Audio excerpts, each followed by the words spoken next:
For me, mental preparation would involve doing our annual goals exercise, cleaning out and organizing the existing stuff from last year and this year that's still creating messes, and just being ready, clearing the mind, getting ready for anything.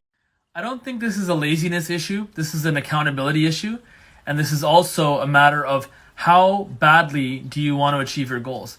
Because if you don't want to put every ounce of your being into it, then you probably shouldn't set that goal to begin with. Here are some tips to stay accountable, okay? Put things in your calendar, write down things, put it on your whiteboard, on your walls, right in front of your face, so it'll always be in front of your face.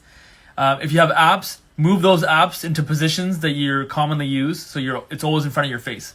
The one essential thing for growth is saying yes when other people would naturally say no. So what I mean by that is, last year on Christmas Eve, I was on a call with a client. It was annoying as hell, yes, but I resolved it. So doing the things that other people wouldn't even think. Striking the right balance is never easy, but I think it's important to understand who do you want to be, being aware of what your goals are and how badly you want them, and also finding that balance based on where you are in your life. I'm having a baby in February. I'm going to be all in. This can be my number one priority at that point. This is something that business owners and executives don't like talking about often because they don't want to reduce people to being or feeling like numbers on a spreadsheet.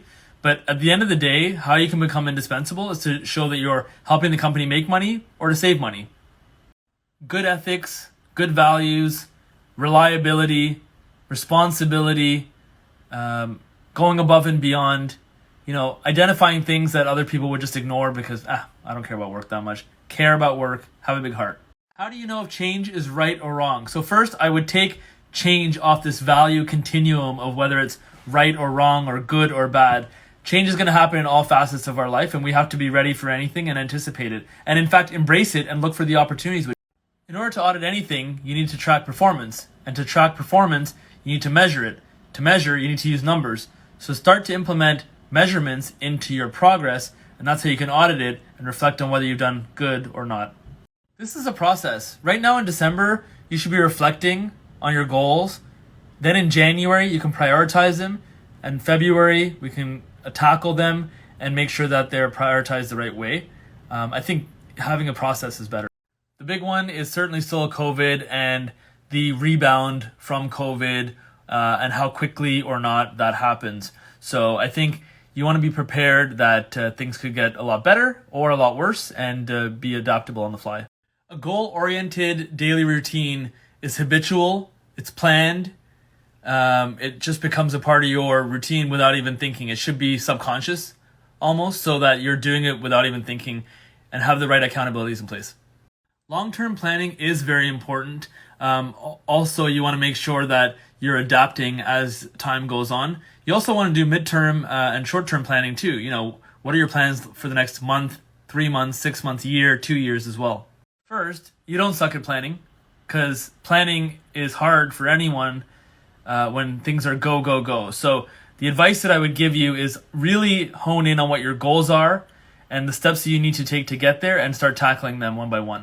I think change can be stressful because we often catastrophize that a change means the worst case scenario. But change actually comes with a lot of opportunities for those that sees it. So think about the positives of change and start to embrace change that way.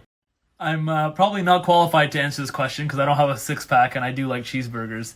But I think you have to really ask yourself what is important to you in life, right? If cheeseburgers are important, have cheeseburgers. But I think in everything, moderation and balance is really the key. I think one thing that's really exciting for me is this year, my plan is to focus a lot more on working on the business versus in the business. Last year, I started doing that, but now I have strategies for each of the different departments and how we're going to grow this year. The best way to get motivated for the new year is to reflect on the year that's passed. Look at all the big wins that you got. For us, that's the team growing, client wins, the ways that we've helped clients, and get motivated about it, get fired up. Our team reflected today during the huddle, and we're fired. This is going to be a cliche, but in order to stick to your goals, you want to set SMART goals. Specific, measurable, attainable, relevant, timely. If you capture those 5 things, you'll stick to your goals because you won't be overwhelmed.